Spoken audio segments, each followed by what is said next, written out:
So any mineral depletion that people are noticing from being on TD-DMPS is not from the chelation of the minerals. It's not from the chelation process. It is from the reverse transport of mercury and tin and nickel and other toxic metals through the system that disrupts the body's inherent mineral regulation mechanisms. Yeah? So what we find, and I have the cases to prove that if you detox someone with DMPS, first they look like get mineral deficient, and then the minerals all fill in without ever giving them. Because isn't the best way to remineralize someone is taking the heavy metal that's taking its place away so that the mineral can come in and have its rightful place? So the most important method in mineral replacement is get the toxic minerals out, period. Okay. The other idea of supplementing minerals, first of all, we don't know if these minerals really get in there. My hunch is that none of the mineral products really work, because we can put somebody for years on mineral products and the hair mineral levels, tissue mineral levels don't change unless you include the detox. Yeah? So just kind of be aware of that there is a lot of assumptions that are not proven or not, probably not true. But what is true is this, that DMPS does most of its action within the first 3 hours. Okay. That if you smear DMPS on the skin at 12 noon, at 3 o'clock you can give a huge dose of minerals without interfering at all with what the DMPS is going to do. 3 hours. Even though it takes 24 hours to make its way to the brain. Yeah, because that is traveling inside the nerves. Yes. It's not in the bloodstream. Okay. And the minerals to get into the brain cell also takes months for copper, iron to be absorbed, be in the blood, and then the occasional uptake into the brain, it takes months for the iron transport. So this idea of minerals the next day, there's no scientific basis for it? No. Okay. No, none. So This if you is an had... old idea that I promoted a long time Understood. ago, that's made its circle. Right, and right, Dr. right. Buttar wasn't there in the beginning days. He doesn't even know me anymore. He doesn't Right. know that I was there for 10 years Right. before he So came on the- board, which is fine. You know, I don't have an ego. He's done a wonderful thing. And, Right. and I love Has a great product. what he's doing. He has a great product. Tests It's really in- well for you it's all the in- time, right? It's intelligent, it works, it's beautiful, it saves a lot of these kids. No grudge with that. However, the idea with the minerals is a little pubescent still. Sort of what we need, first of all, is a product that really works, which I'm not sure that we do have.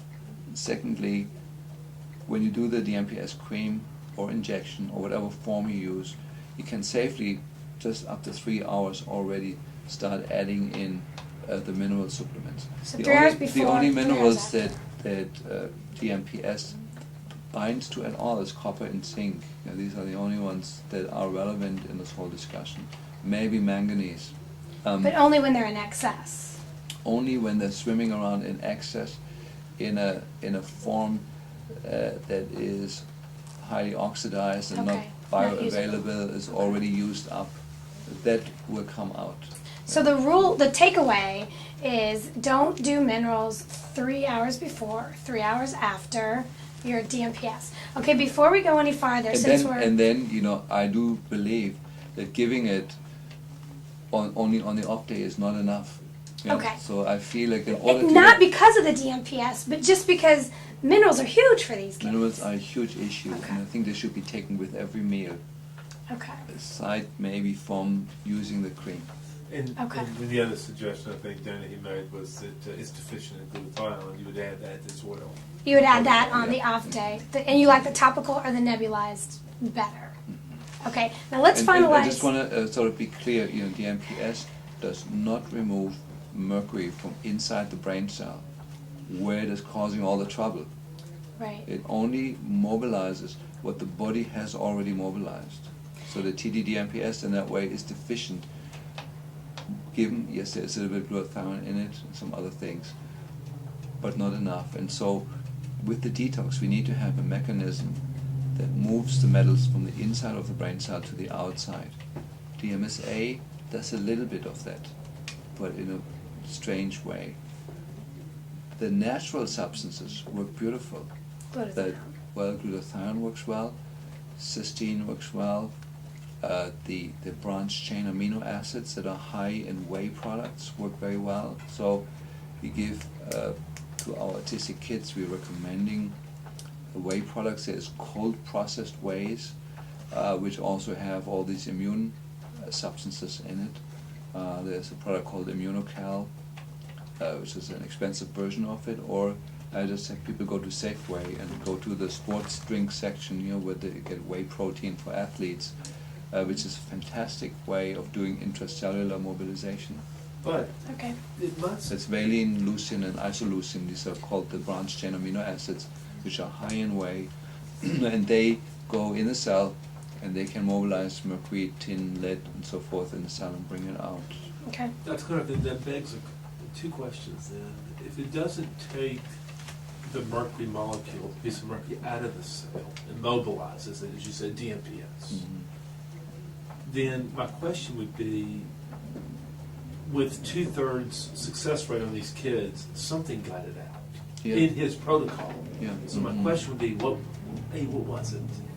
Oh, well, one of the It's got the things- glutathione in it. It's Yeah. part of it. Well, one of the things that I think we need to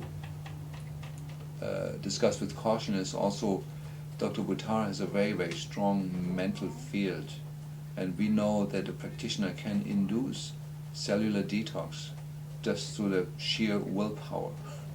So some of the success rate that Dr. Buttar has with these kids is him, not the TDD-MPS. But No, I'm just be very clear, and I'm not joking with this. This is very clear that if somebody else would have done the same study, who doesn't know what he's using there, he would have had a lesser success rate.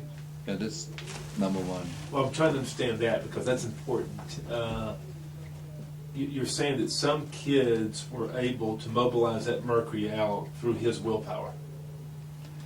Through his field that he creates, his mental, we go in a discussion with the 5 levels of healing.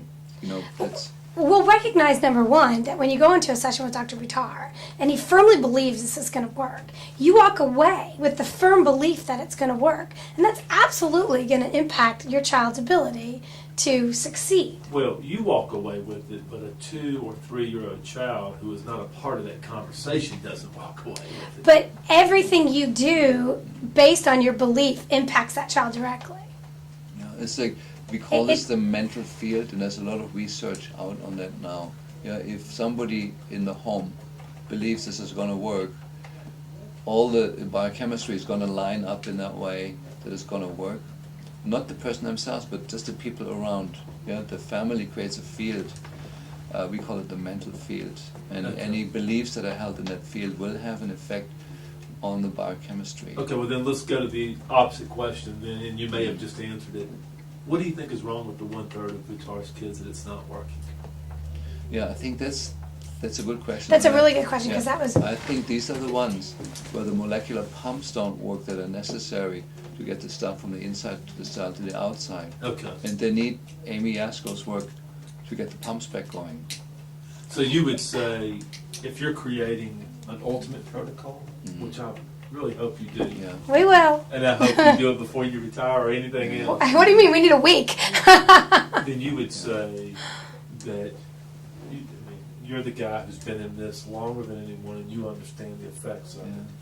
Then you take all the tools that are out there, you would say go with the Yaska preparation protocol with the RNA stuff. Absolutely, yeah. And then come in with the Buttar. Absolutely.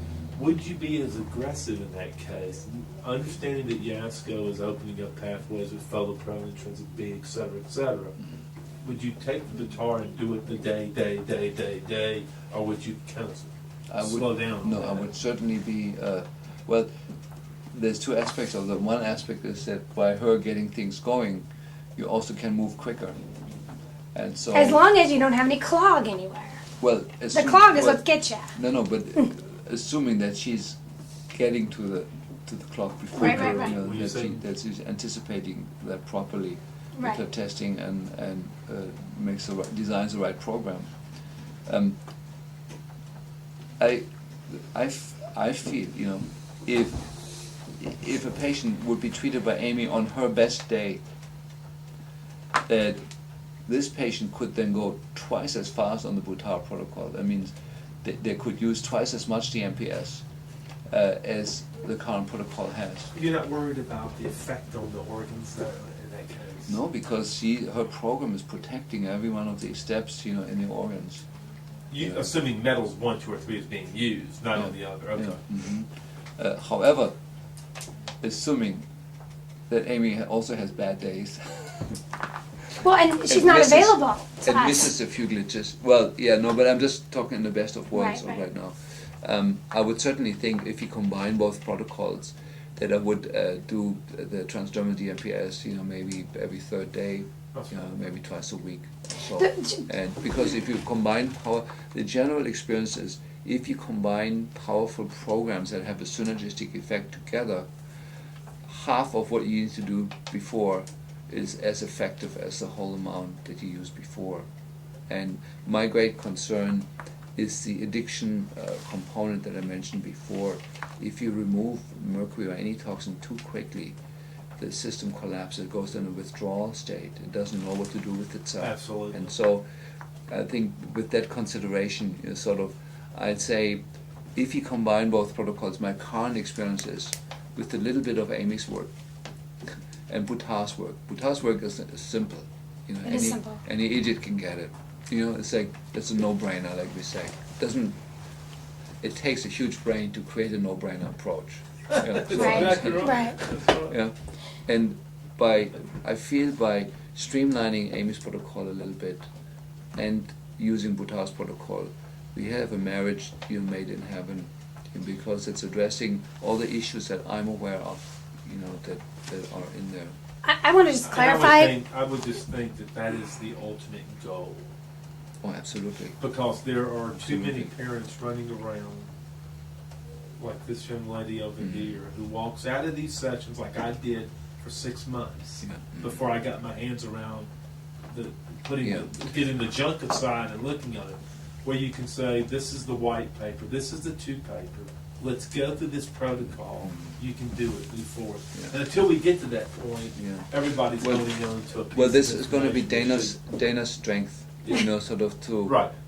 to streamline things down to it. And the trouble with the protocol, obviously, there's always been this individualized medicine versus protocol medicine. Yeah, The right. trouble with the protocol medicine, of course, is that you could overlook an issue like geopathic stress if it is not in the protocol.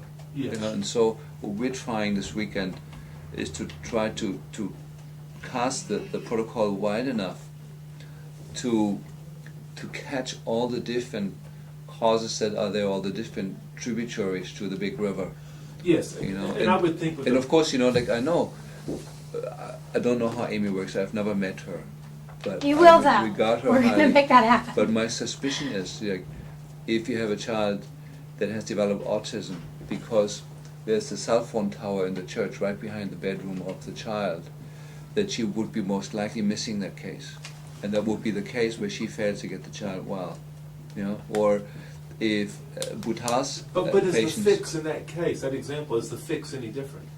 The cell phone in the Yeah, back of the house? yeah, because if you don't eliminate the source of it, the child will not respond to any of the treatments.